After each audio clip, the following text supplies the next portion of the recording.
Welcome back to Carmen's Corner and our interview with Perilous Judgment author, Dennis RICCI. We're going to talk about Dennis's writing life and his process and what it took to get this book published. Welcome, Dennis. Thanks, Carmen. Dennis and I met at a Writing for the Soul Writers Conference in 2012. It's a really great story. I went to sit at a table that I saw. I had an appointment with the editor later in the afternoon, so I thought, oh, I'll go sit somewhere else. And just that little voice in my head said, no, you need to sit here. And after, a little bit of argument with God and sitting in the wrong chair, Dennis came and sat 2 chairs from me, and he said, oh, are you Julie Gwynn? And that's who we were sitting with. And I said, oh, no, I thought I was sitting in her chair, so I moved over. Turns out Dennis is from my family's hometown. Turns out his children went to my brother's high school. My brother's a high school principal, or middle school. He's a high school principal now. And they had been in the same church for a short amount of time. So it was totally a divine appointment at a writers' conference. And I'm so glad I met. Dennis and I became critique partners. And so this has been quite a journey with Perilous Judgment. So tell us a little bit about, from your perspective, how did it go? Well, as I said earlier, the idea came to me during a year-long writing course I was taking. So by the end of that course, I had the pretty solid beginnings of the novel. I had a plot, I had characterizations, I had a pretty good sense of the story arc, the story progression, if you will. And so from there, it took me about a year and a pinch to write a full manuscript. Mm-hmm. And along the way, I was able to, at various writers' conferences I attended, to share the idea and share my progress with agents and editors and get feedback, which was very helpful.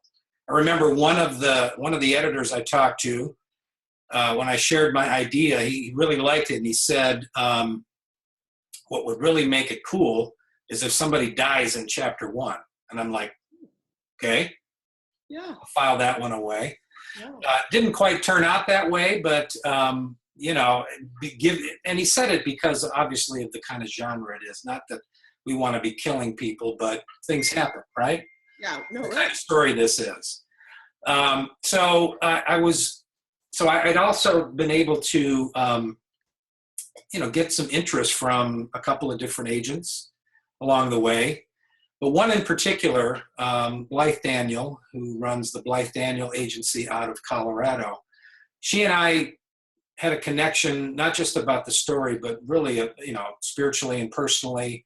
And so she was kind of my focus as I was finishing the story and wanting to get an agency to represent me. And so I believe it was at that same conference where we met. Mm-hmm. My story was coming along. I was probably, 3/4 or 2/3 of the way through my first draft. And I had enough good pages where I could give Blythe the first 50 along with a proposal. And so she agreed to accept it, and kind of on the spot, because she was familiar with the story, she said, when you finish, send it. We want to see it. So I finished the story, my first draft, the best I could make it, by the end of August that year. And so I shipped it off to her. And basically a month and a half later, they offered me a contract, and I got to sign that contract on my birthday, October 2nd, 2012. That's awesome. Yeah, happy birthday to you. That's so great. Yeah. So that'll have some significance later on. So they read my manuscript and took a few months with it. So I think I got it back in late January, early February of the following year. And needless to say, there were lots of comments. And in between that time, Blythe told me she was going to actually assign me to my agent, who is Jessie Kirkland, who's fantastic. I love working with Jessie.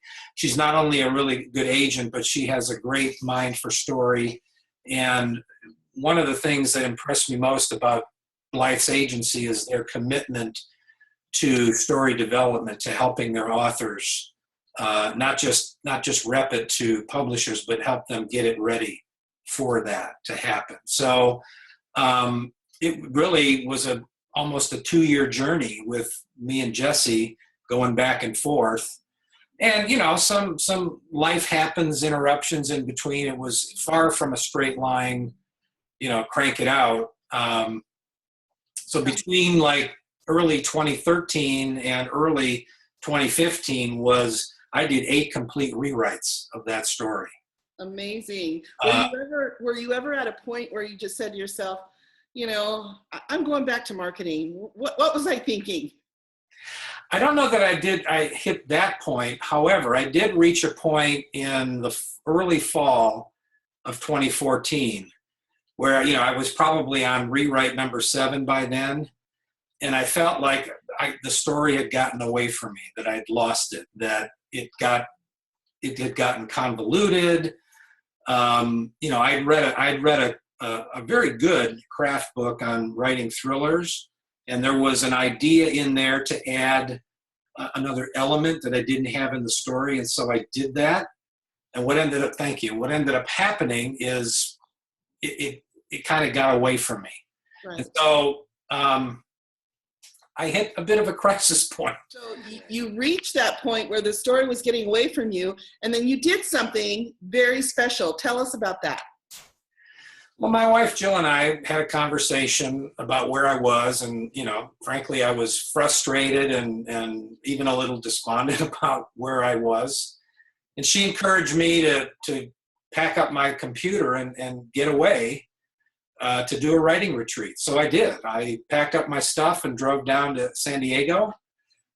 She and I belong to a vacation club that has resorts around the country, and one of them was in San Diego. So I booked a room for a week and did nothing but write. And that really turned the tide for me. I made a decision to do some major surgery plot-wise. I cut out an entire subplot that was, as it turned out, was part of what was pulling me off and the story getting away. I also eliminated a character. And I'd already done that several times in these previous rewrites. So that was really a critical point for finally getting the story focused on what's this really all about. Was it the book contract that kept you wanting to complete this project, or was it something else, or a combination of two things? Do you mean the agency contract, or? Yeah, because, a lot of writers, we get into this writing and we understand, if you've been writing for a little while, that your first draft is not great. Nobody's is. And the best writing is rewriting. We hear that all the time. Right. But to really go to the end and complete a novel project, it's not easy. It takes some stamina and courage. And it takes something to motivate you. So that's, I guess, my question. What is it that you think motivated you to really complete all those rewrites and not just throw in the towel? Well, part of it was, a dream was lit inside me during that craftsman course. And it was actually even before that. But once I made the decision that I was going to pursue writing a novel and do that for the glory of God, I had to do it. I couldn't stop. And, we know about how obstacles make us stronger and make us better. And I just hit that wall. And frankly, I was ready to chuck it. And praise God, my wife said, "No, you're not."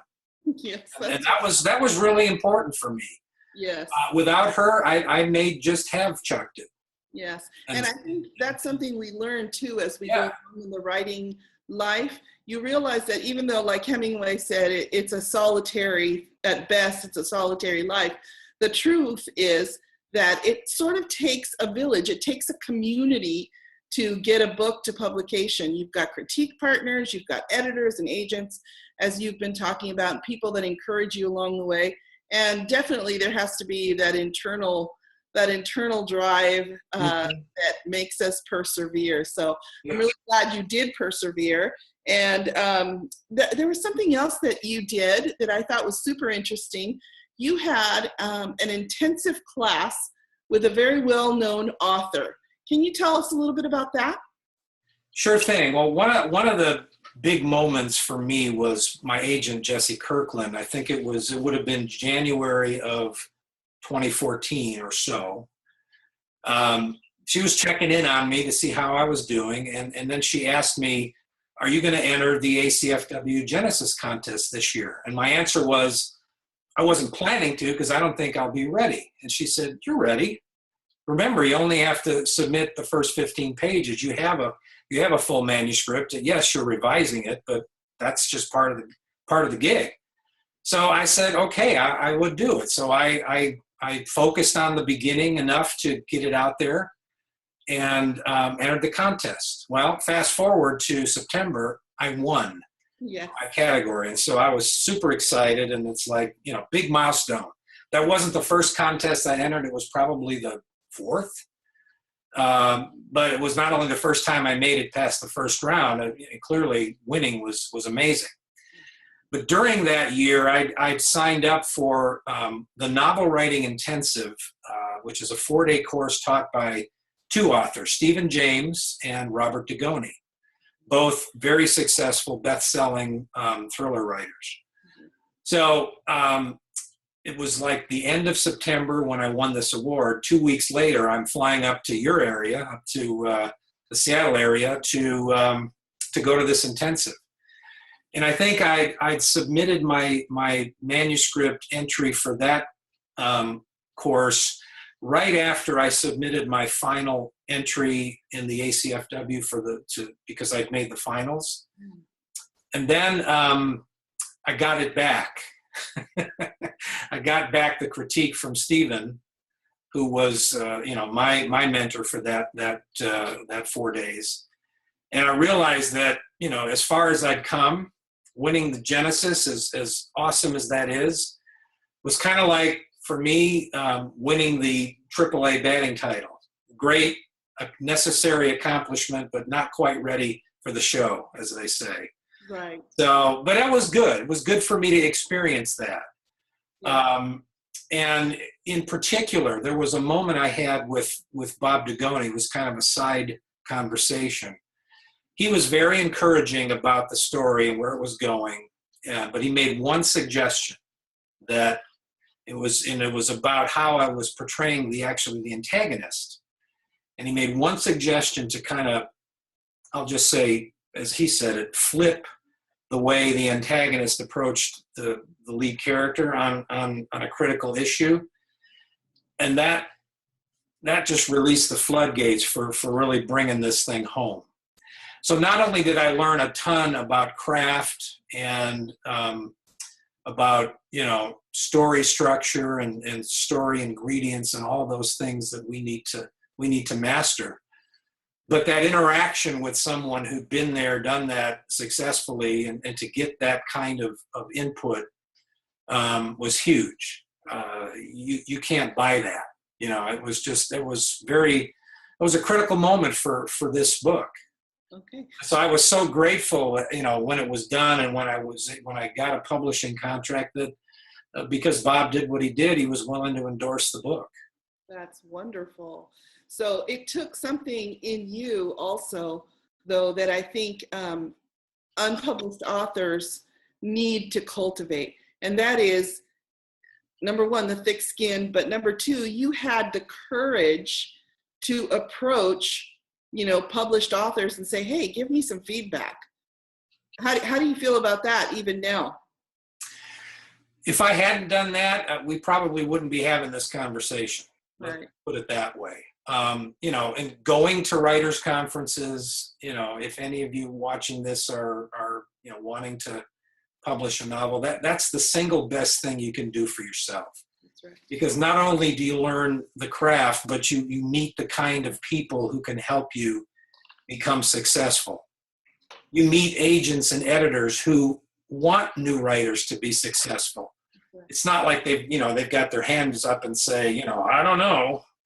I'm only going to take one of you, so it better be good. No, they want to help everyone become that one or that two or that four, or however many that particular editor or agency wants to bring on.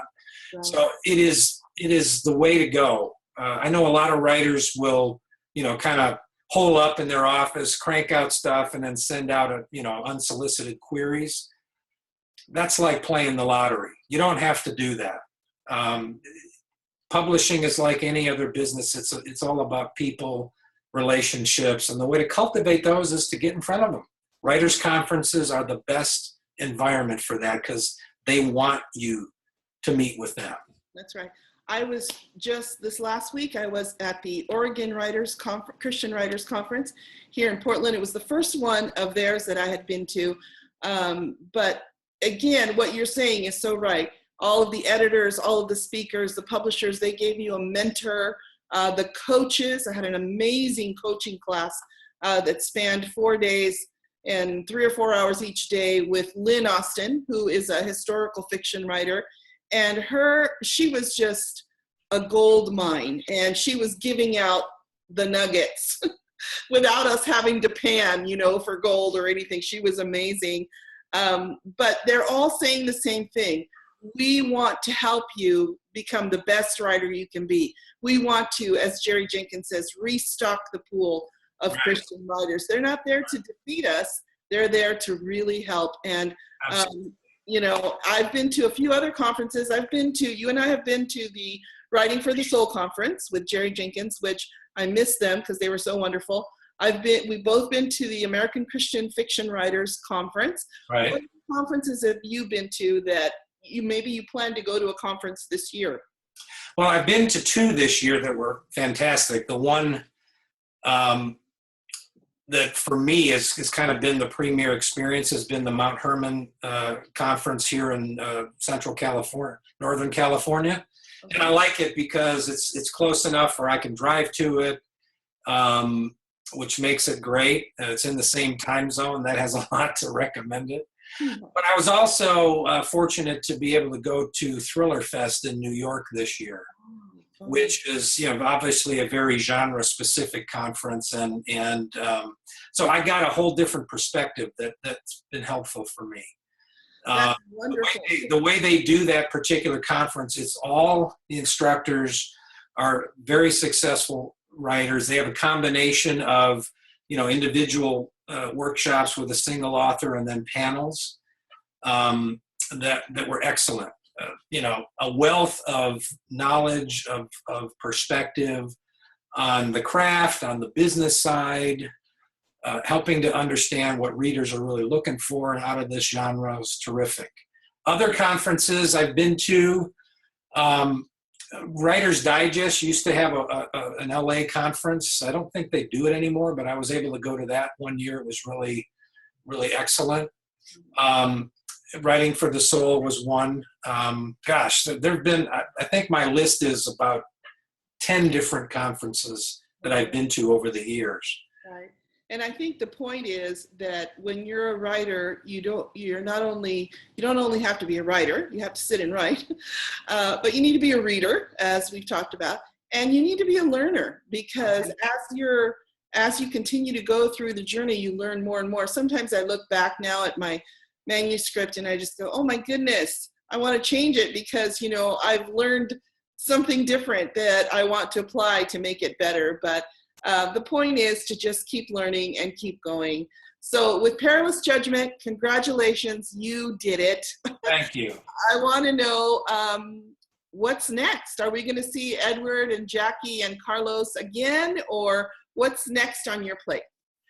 We are going to see them again. I'm working on, I don't know that I would call it a sequel, but there are going to be threads from the first story that were not fully resolved that will carry over. But it is going to be the second in my Real Justice series. And let's just say that it's, the plot is still formulating and morphing. But kind of where I see it going right now is it's Edward's going to get swept up in a let's just call it an uprising in the people's house. The House of Representatives is going to assert itself against a presidential administration that is embroiled in an unprecedented moral dilemma. And I'll leave it at that. That sounds engaging and interesting. And it sounds, again, like what you're doing, ripping stuff from our headlines. Very contemporary and to date. So that's awesome, Dennis. We're really excited. We are going to give away an autographed copy of Dennis's book. So you guys will have an opportunity to comment as we do each month and have your chance to win a copy of Dennis's book. So Dennis, thank you so much. And I just want to say, I'm going to put in a plug for next month. Next month, we're going to have both Dennis and I were mentored by Diane Mills, and she's going to be here to talk about her latest FBI Houston crime drama, Deadly Encounter. So hope you'll be back for that. Thanks for joining us, and you guys have a great day, and keep writing. Bye-bye.